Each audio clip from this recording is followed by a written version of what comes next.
Gemeente, die Here het vir Jona na Ninive toe geroep.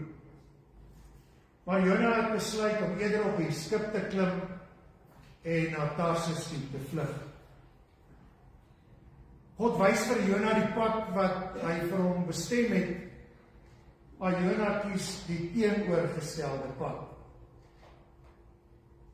Die vraag is nie of God ons roep nie. God roep ons gereeld.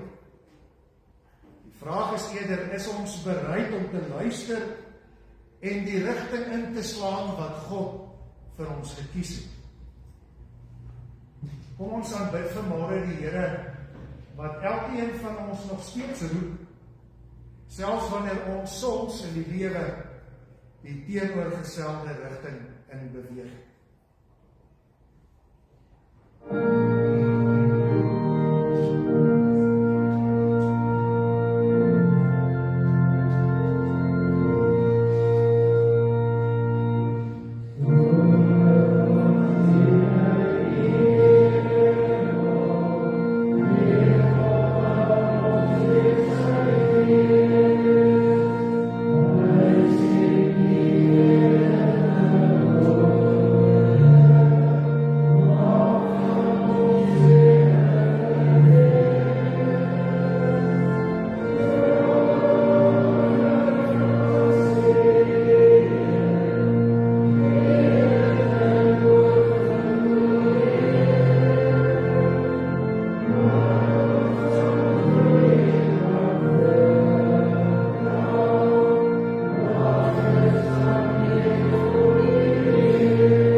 en die sin van Gesang 475, Allerhoogste Hemelvader, direk daarna. Kom ons staan.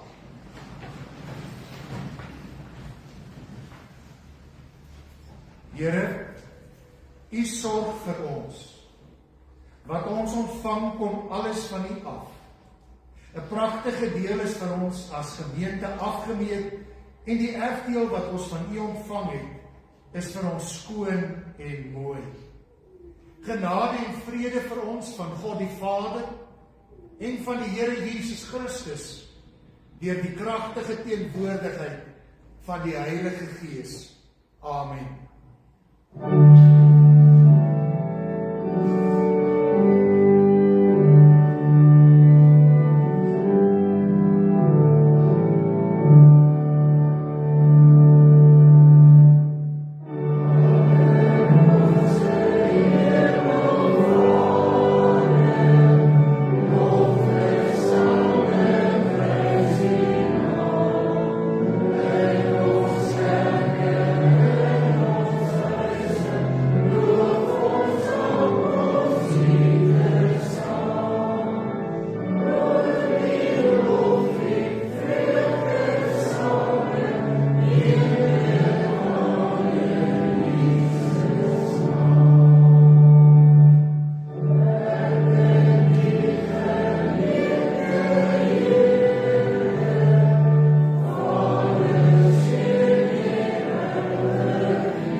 Daar is vandag in die wêreld waar ons leef so baie verskonings wat ons hoor om nie gereeld by die samekomste van die gemeente te wees. En daar is goeie redes. Mense raak oud en hulle kan nie meer beweeg of self bestuur nie. Mense raak siek en voel nie goed nie of is bang dat hulle die ander sal kan aansteek by die kerk. Nog ander is daar wat dalk gewoon net verhuis het en iewers ver in die buiteland sit. Dit sal getuig van die meeste van die mense wat ook vanmôre op sosiale media ingeskakel is. Die manier waarop mense ook kan teenwoordig wees by die samekomste van die gemeente.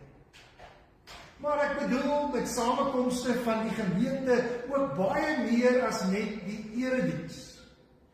Dit terwyl ons in die woord van die Here lees, dat ons as kinders van die Here nie se gewoonte moet wees om van die samekomste van die gemeente af weg te bly nie.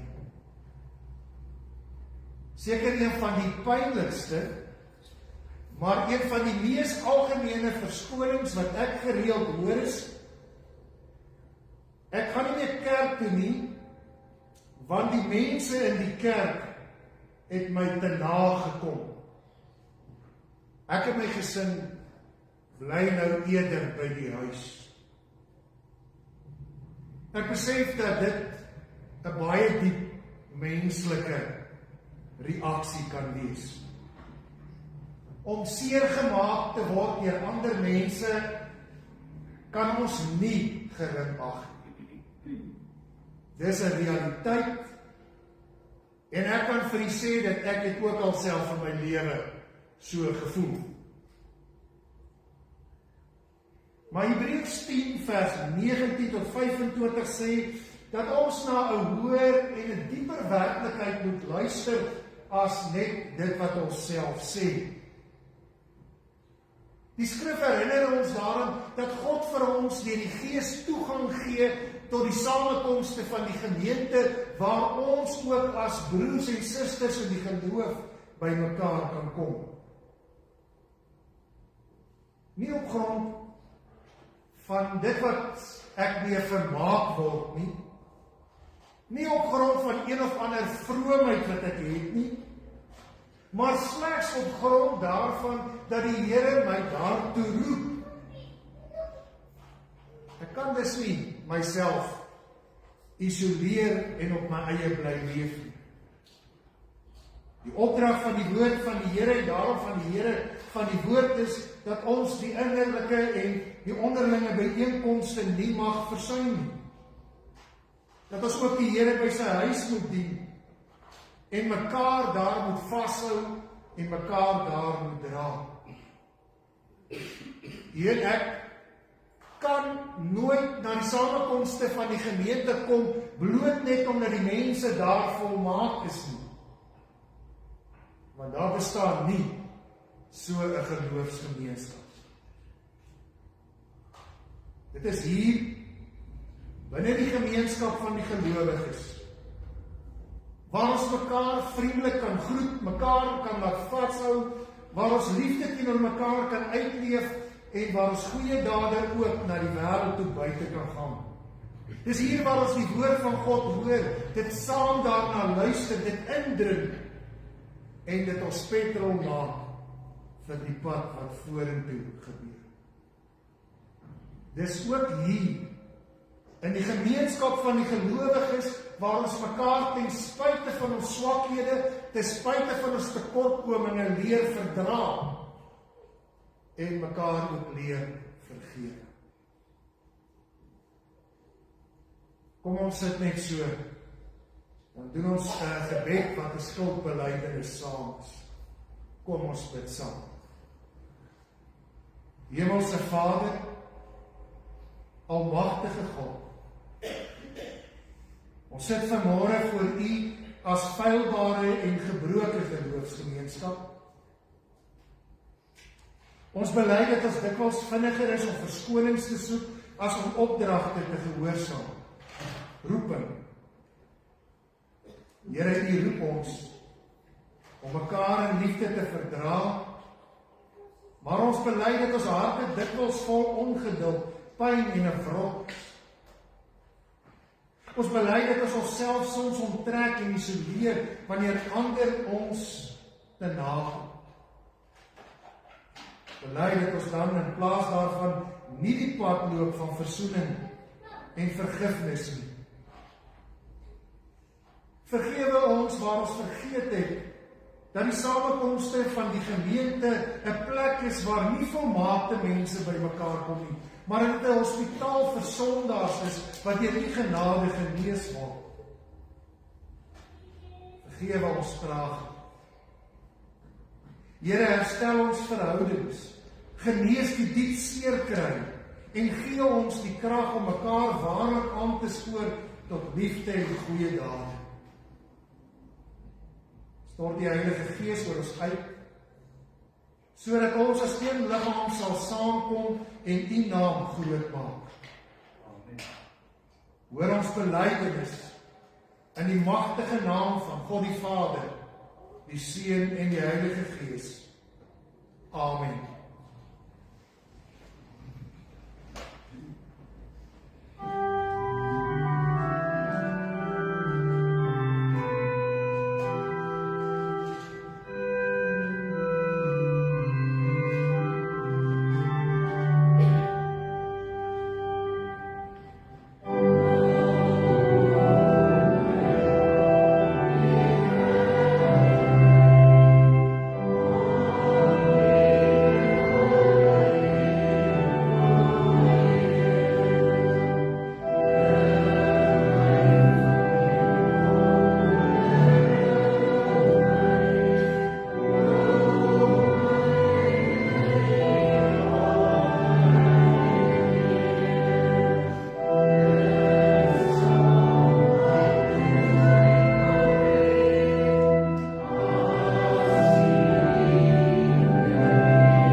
teks vanmôre kom uit die baie bekende, maar seker ook een van die mees misverstaande gedeeltes van die Bybel, Jona 1, die eerste 16 vers.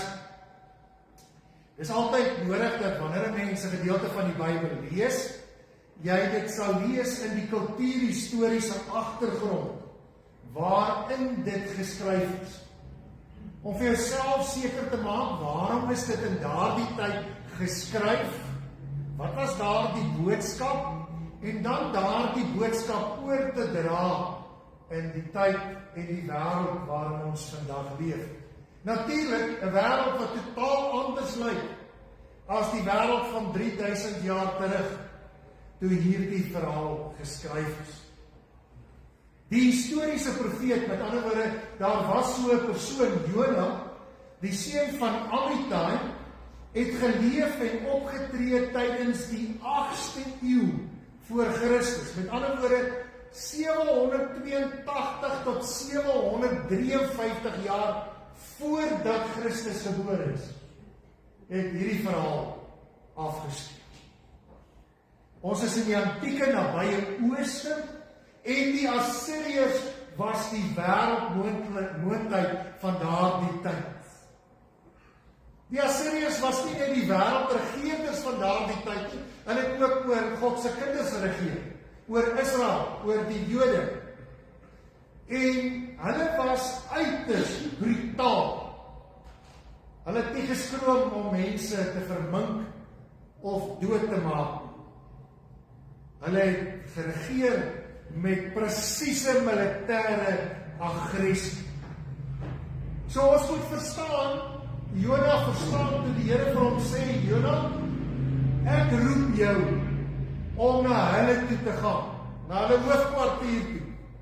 Daar in Nineve moet jy gaan preek. En Jona, ek hoop dat as jy preek, daar die mense tot bekering sal kom en my sal volg. So ons moet Jona nie te gou oordeel. Ons het ook ons eie politieke opponente. Oor jare se geskiedenis het ons verskillende mense gehad vir wie dit moeilik sou wees dat ons juis vir hulle moet bid. En as mense binne ons sou ons baie dikwels soms gevoel het, ek hoop nie hulle kom tot inkeer nie, want ek wil hê God se oordeel moet hulle platvee. Wie hoor die benarie van Jona? Hy is nie sommer net afvallig nie. Jona sit met 'n reg menslike benarie waarin ons ook is. Jona kies om eerder die seën te voeg. Heeltemal wes. Anders as die ander boeke van Jona of ander profetiese boeke, is dit nie met profetiese uitsprake van wat God wil hê nie. Dis geskryf in 'n baie netjiese storie, 'n novel, 'n kort verhaal, 'n prosa stuk. Dit maak op meesterlike wyse gebruik van ironie en van satire. En nou het ons al op skool gesit en die Afrikaanse juffrou vir ons probeer leer wat is ironie en wat is satire, en ons het gedink dit is baie vervelend. En waarom moet ons dit nou leer? As ek toe mooi opgelet het, sou ek vandag beter verstaan het om Jona te lees as 'n satire en 'n stuk ironie. Die teks keer alle verwagting op. Die profeet van God is ongehoorsaam aan die slaaf, terwyl die heidense matrose, daar's die ironie, Jona wat die man van God is, hy doen nie wat God wil hê nie, en die heidense matrose, die mense wat nie op daardie stadium kinders van God is nie, hulle bid, hulle is sagmoedig, en hulle aanbid op die ou end vir God. Ironie, dat hulle vir wie dit nie bedoel was nie, dit uiteindelik aanneem, en vir hulle vir wie dit bedoel was, dit verloor. Kom ons luister met nuwe ore na hierdie eeuoue vertelling oor God se grenslose genade En hoe vinnig ons onsself, net soos Jona, kan laat weghardloop van wat God wil hê ons moet doen, as dit ons nie gemaklik maak of ons nie pas. Die woord van die Here het tot Jona, seun van Amittai, gekom. Maak klaar, gaan na die groot stad Ninive toe en spreek hom aan, want ek weet hoe sleg hy is. Maar Jona het klaar gemaak om na Tarsis toe te vlug, weg van die Here af. Jona is af Joppe toe, daar het hy 'n skip gekry wat op vertrek was, Tarsis toe.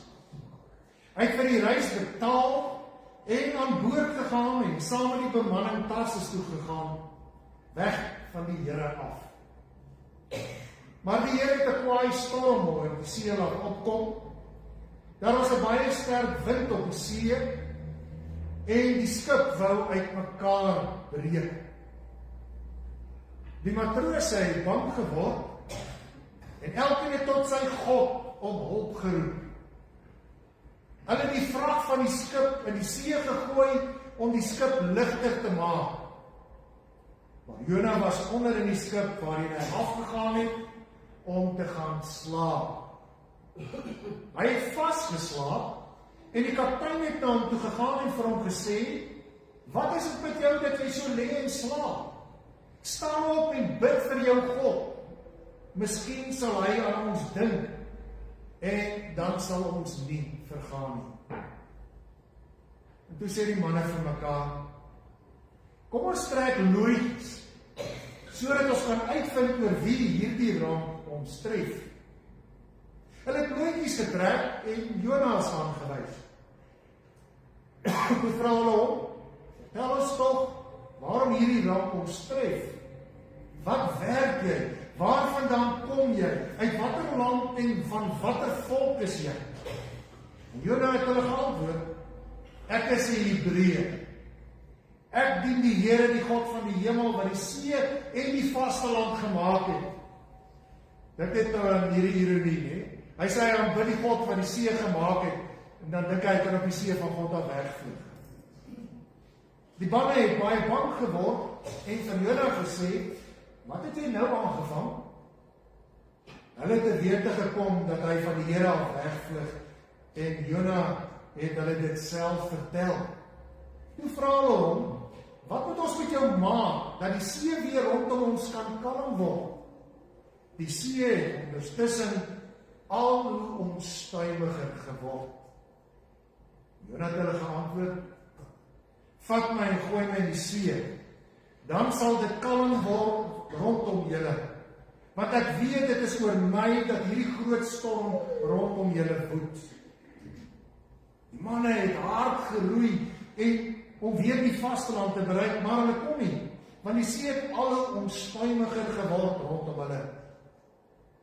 Toe bid hulle tot die Here en sê, ag Here, moet ons tog nie laat vergaan oor hierdie man nie. Moenie dat ons iemand onskuldig doodmaak nie. U is die Here.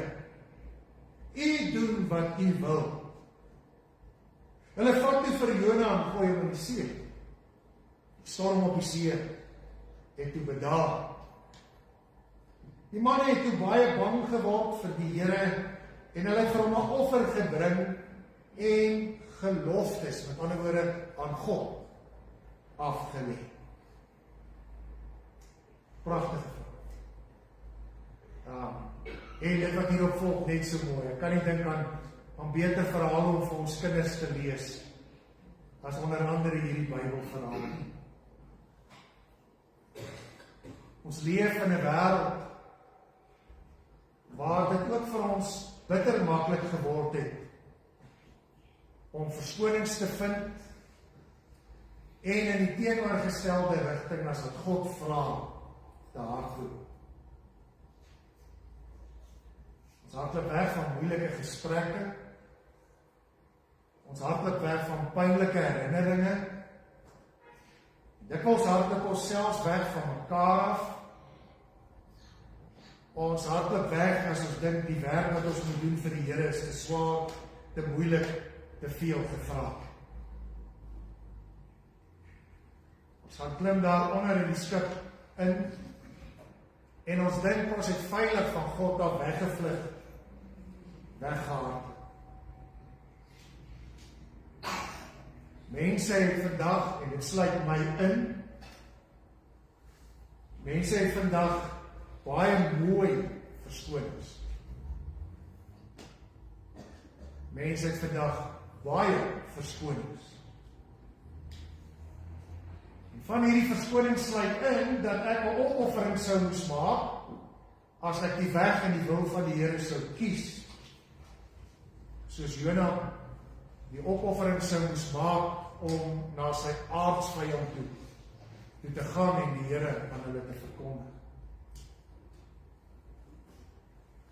Miskien kan dit 'n poging wees om vir my en jou te beskerm teen harde werk waarvoor ons nie lus is, nie tyd het. Miskien is dit om ons te beskerm teen seer kry, want ek het iewers seer gekry in die proses.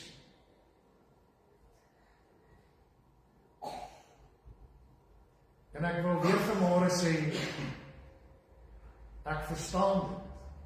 Ek is ook 'n mens. En ek het ook al so gevoel. Maar dan maak ek my Bybel oop, soos hierdie week. Elisabeth het 'n manier om elke maandagoggend vir my te vra, nou, waaroor gaan jy hierdie Sondag preek? Kom. Want as jy 35 jaar lang elke Sondag preek, dan is dit nog 'n vraag, waaroor preek jy volgende Sondag? En dan maak ons Bybelstudie oop, en hierdie verhaal lê voor ons. En dit word die begeerte om met julle te deel.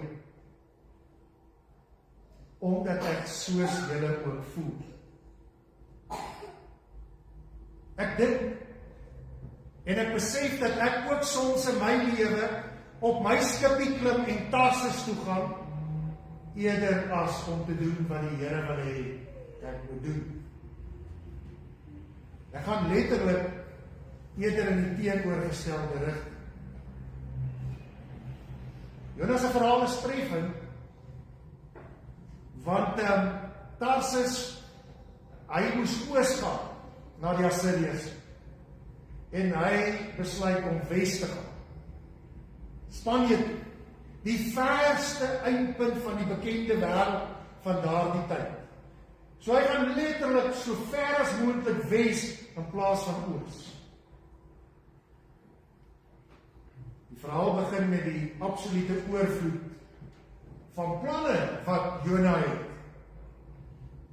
Want onthou, daar was nie so gereeld vervoer in daardie tyd nie. En hy gaan af hawe toe en daar is 'n skip. En die skip gaan wes. En hoor die oorvloed wat Jona het, hy het genoeg geld. Soveel genoeg geld, dat het genoeg word dat hy sy kaartjie kon koop. Hy kom nie op een of ander skelm manier op die boot nie, hy betaal om 'n passasier op die boot te wees. En hierdie boot vol klomp baie dinge, vaar in oorvloed weg van die wil van die Here af. God sê vir Jona, jy kan hardloop soos jy wil, maar ek sal vir jou inhaal. God sê vanmôre vir my en jou, ons kan maar hardloop, ons kan maar weswaarts gaan, as hy wil hê ons moet oos gaan, sal hy ons inhaal.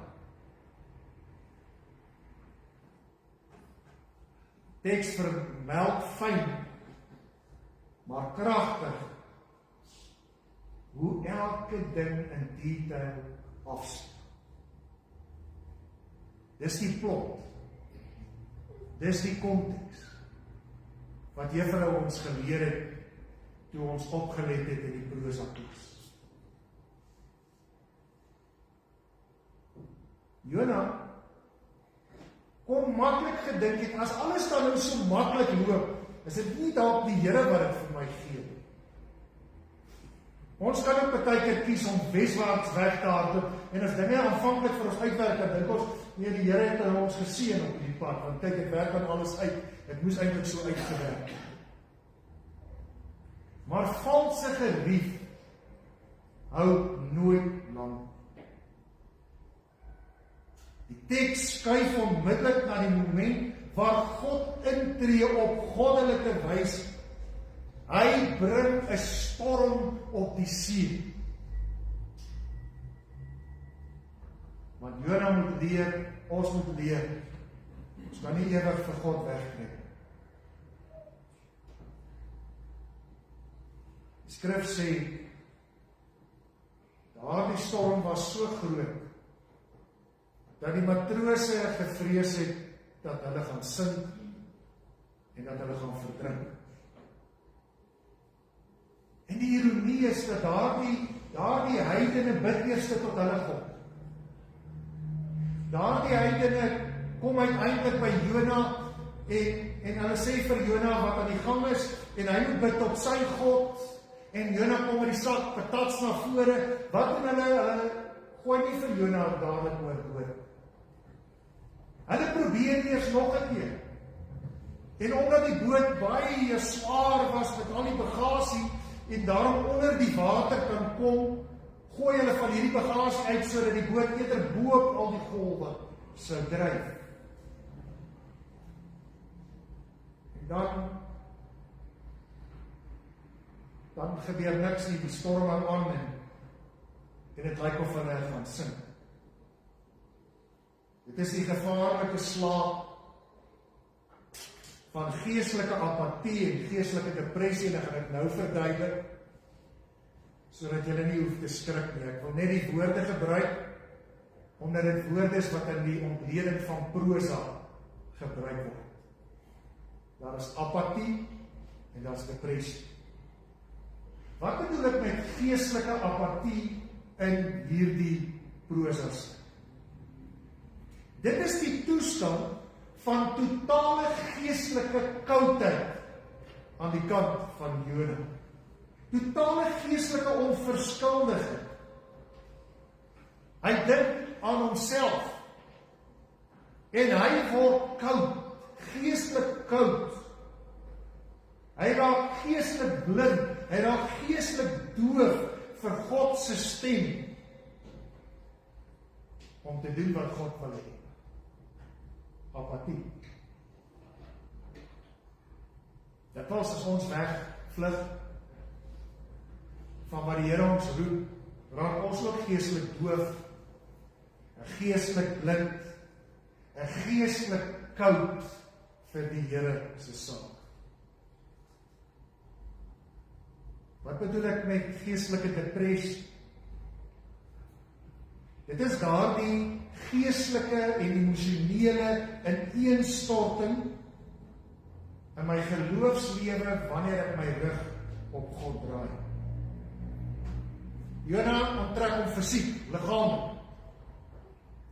Maar uiteindelik in die Jona verhaal is hierdie liggaamlike onttrekking van die wil van God ook het dit 'n impak op sy emosie en op sy geestelike lewe. Nie net op sy liggaam. Daarom is die donker onderdeel van die skip simbool. Dit wys hoe die weghardloop van God af lewensvreugde opvreed, vrede en hoop steel, en jou laat met 'n donker leegheid, soos om onder alleen in die boeg van die skip te wees. Wanneer ons weghardloop van God se opdrag af, raak ons inderdaad innerlik doof en blind en dood vir God. Jona se ongehoorsaamheid het selfs die onskuldige matrose se lewe in gevaar gestel. Dink aan ouers wat van God af weghardloop en weghardloop van die opdrag om hulle kinders van God te leer en die uiteinde daarvan vir die kinders. Die gevolge vir die kinders van wat die ouers gedoen het. Net soos Jona se weghardloop gevolge vir die matrose gehad.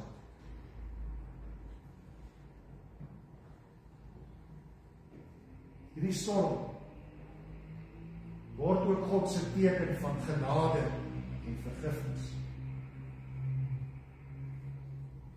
Hoor Jona se mooi belydenis. Ek is 'n Hebreër. Ek is 'n kind van die Here. Ek is 'n Hebreër, ek is 'n Jood. Ek is deel van die volk van God. Ek kan bid hierdie God. Baie mooi geloofsbelydenis. Maar sy dade getuig nie daarvan. So kan ons ook baie mooi geloofsbelydenis hê. Ek is 'n kerkmens. Ek is 'n gelowige. Ek dien die Here. Maar my lewe wys niks daarvan. Ek wonder hier binne my, wat moes deur daardie matrose se gedagtes gegaan? Hulle verstaan die dodelike gevolge van wat Jona aangevang. En hulle vra dat hy vir hom moet bid en om vergifnis moet vra, want miskien sal hulle gered word. Jona, die man van God, die profeet, deel met die mooi geloofsbelydenis weer by die matrose 'n pragtige les. Keer terug na die Here.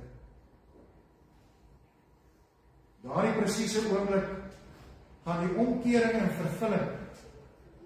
Die woedende storm kom tot stilstand.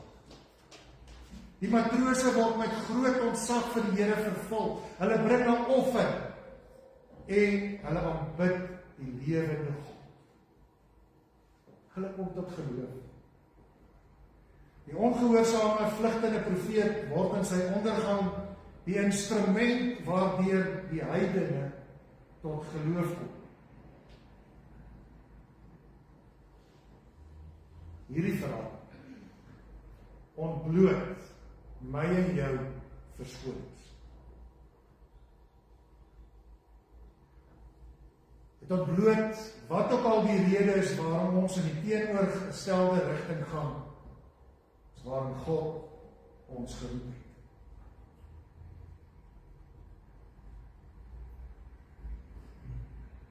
Omdat die Jesus vir ons die prys betaal het aan die kruis, hoef ons nie meer te vrees en weg te hardloop van die ewige dood.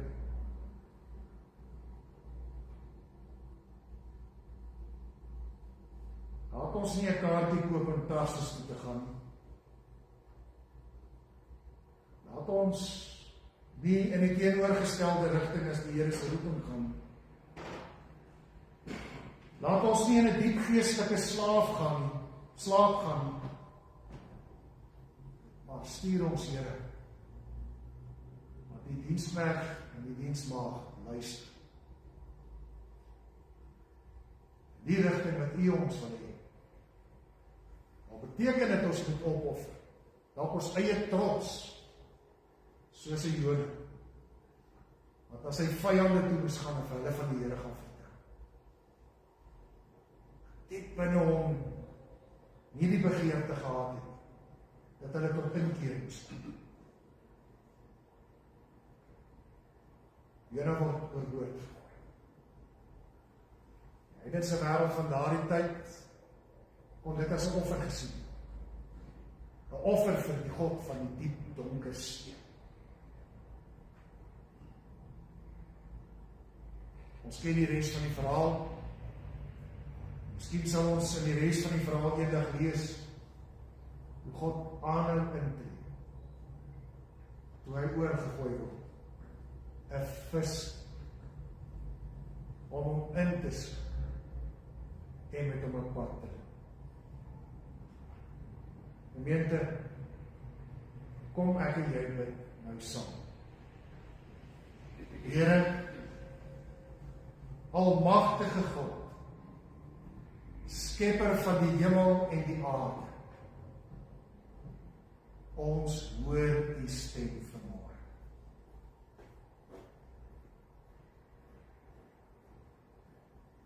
Ons weet dat die elke een van ons roep. Dat niemand van ons te oud is, te arm is, te besig is, of wat ook al te ons is, om in U koninkryk werksaam te wees. Ons weet U roep ons so baie keer om daar waar ons is te verkondig. Dalk nie met 'n woord nie, maar met ons dade. Gaan vertel die wêreld van die almagtige God. Hierdie roeping kom reg deur die woord.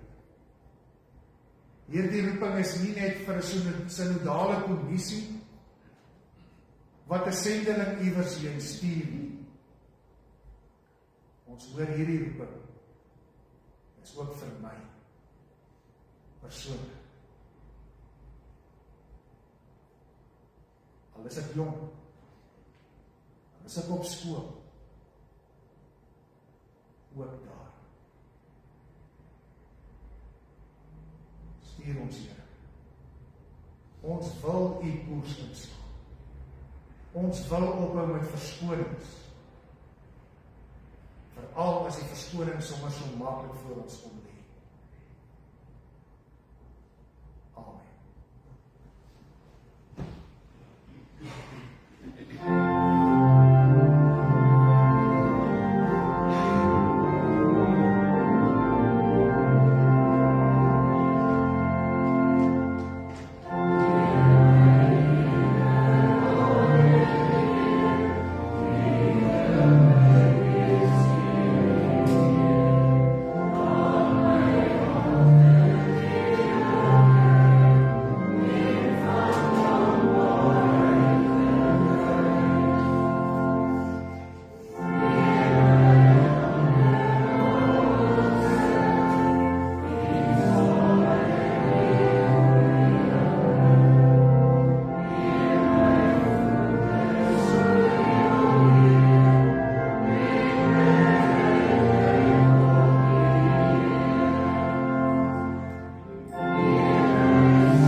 Die seën van die Here en sing daarna saam terwyl ons bly sit uit Vonklied 17. Die Here is voor ons op ons pad om vir ons 'n lig op daardie pad te wees. Die Here is langs ons om ons te beskerm. Die Here is om ons die seën van sy goedheid te gee. Die Here is onder ons om ons te mag vang as ons val. Amen.